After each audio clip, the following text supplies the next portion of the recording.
welcome back to the Bogey Whisperer podcast. I'm your host, Tyler, and as you can see, I am not using the usual microphone that I use to record these things. We're going on vacation in a few days, and I just didn't have the energy to get the old mic set up and get everything set up, so just bear with the audio. I'm usually an audio freak. I usually really appreciate good audio and strive for good audio, but today is just not one of those days. Let's just get right in to the podcast. I played last week, the weekly round against my dad. He did beat me. So since the podcast started, we're just going to keep a running tally of what the score is because we will probably continue to play every week for a while. I've won 2, he's won 1. And this round was not great. We played at Whitney Oaks, and Whitney Oaks is a very tough course for pretty much anybody. So I shot a 96. My notes on here, I had probably 8 to 10 shanks, which sucks. A few bad drives, not terrible. I had a lot of 2-putts, couldn't hit a green, and couldn't hit a fairway. And that round was just, that's pretty much the round summed up. I can't hit greens at all. I can get up and down in 2-putt, even if they're tough greens. I had a couple 3-putts, but, just not hitting the ball very well. I don't want to move on just yet. Coming into 16, it's a par 3. I am 7 strokes back. And I'm like, the round is over. Like, there's just no chance of me even sniffing a chance to come back. And obviously I already said that I lost, but the last 3 holes of this were crazy and I actually had a chance to win. So he takes a triple and I take a par. And then on the next hole, he takes another triple and I take a par. So we're going into 18 and I have gained 6 strokes back on him. And I'm feeling very confident. All I have to do is just shoot for a bogey. And if I lose to a par on a par 5 that is on 18 and it's a tough par 5, I can accept that. So of course I step up, I hit my drive, I slice it out of bounds. So then I take my drop and now I'm basically just hoping for the finish of my life and hoping for him to totally melt down, which he already proven he has. I lay up and so now I'm hitting 4. And I shanked the ball right into the swamp in front, and that was just the round. That was the whole round today. I had so many shanks. We've had a few matches that have come down to the last 3 holes where he just gets tired or he just can't hold on to the lead, and he opens the door for me, and I just can't walk through the door. He's opened the door, it's there.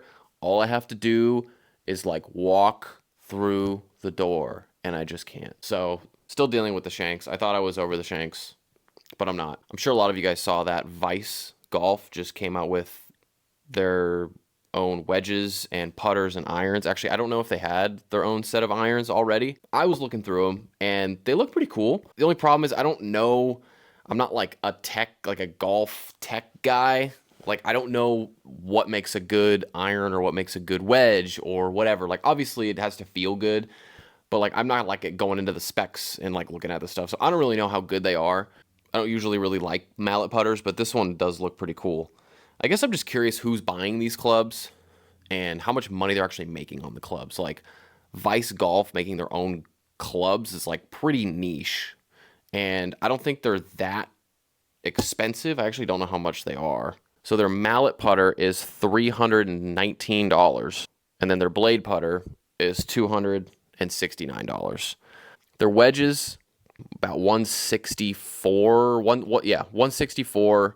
You can buy individual irons for $164, and they have different kinds of irons. What's weird is it's their first irons, and they have just a weird name. It's VG 101, VG 102. I get it. It's Vice Golf, something. It's just kind of it's not aesthetically pleasing to look at the VG 102s. It's Vice Golf. You've made one set of irons. You don't need to have 3 numbers after them. We know what they are. If I'm on the website, I know what they are. I don't need to differentiate. I don't need to have 15 different, a serial number to a car to differentiate them. But anyways, they still look cool. I like the look of them. Okay, full set is $840. Which isn't terrible. For my stealths, I think I paid Well, I had a gift card, so I probably paid like 6. So it's comparable to just like a TaylorMade Stealth irons, I guess, because that's what I got. And again, they look cool. It just seems you're like kind of buying them on a whim. Like you can't swing them. I'm sure they have them some places that you can actually swing them. But anyways, I think it's cool. You know, I'd be curious if anybody out there has them or like is interested in getting them. Like I would like to know how they are because you never know. Maybe if I'm in the market for a new wedge or something, or you never know.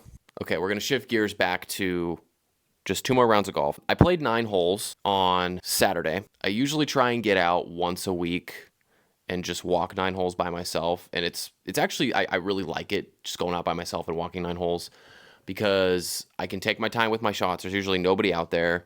And like, actually one of my favorite things to do is get to any like random hole and just get to like a yardage that I'm having issues with, or maybe like 100 to like 120, and just drop like 3 or 4 balls in the fairway and then just hit the balls from the fairway on the actual course. And it helps so much with just like feel and touch and like actually hitting off grass and actually like hitting onto a real green with a real flag and like simulating a real fairway where like, you can hit the fairway, but not every fairway is flat.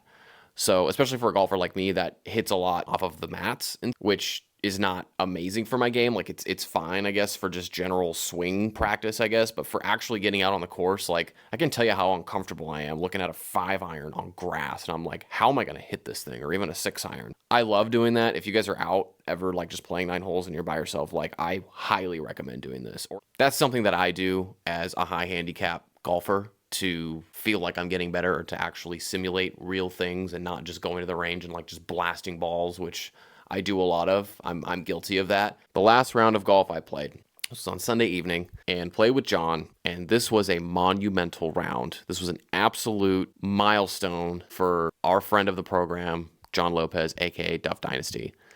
He broke 90 for the first time. It was really, really cool to be there with him and like kind of talk him through it. Not that I like helped, but just kind of being there and like and just like when you're playing golf by yourself and you play well, like it sucks. Like it would suck really bad to break 90 for the first time and not have somebody there to experience it with.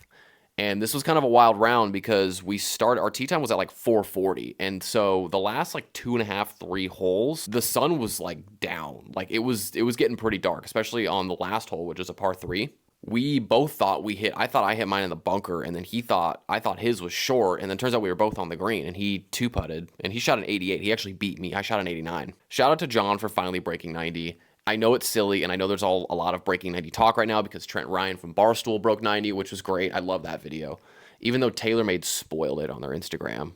Like, the video came out, and then like 2 hours later, I get a thing I'm on Instagram, and it's like, congrats to Trent Ryan. I was like, I haven't even watched this video. You guys spoiled this video for me, but that's fine. I still watched it. And I wish we got that one on camera because you only break 90 for the first time once. And I just hope that he can continue to get better. And also like that pushes me to get better because this guy I remember playing with him. He was shooting in like the 110s sometimes. Like he'd put up like 110s, like 108s, like pretty frequently.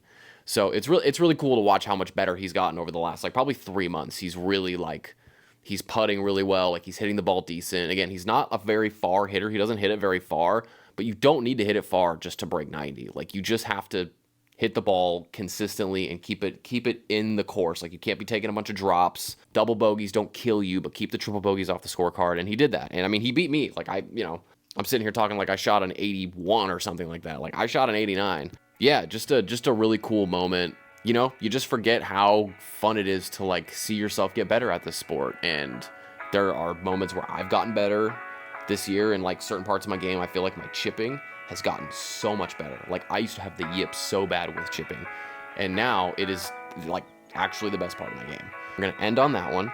Golf is hard.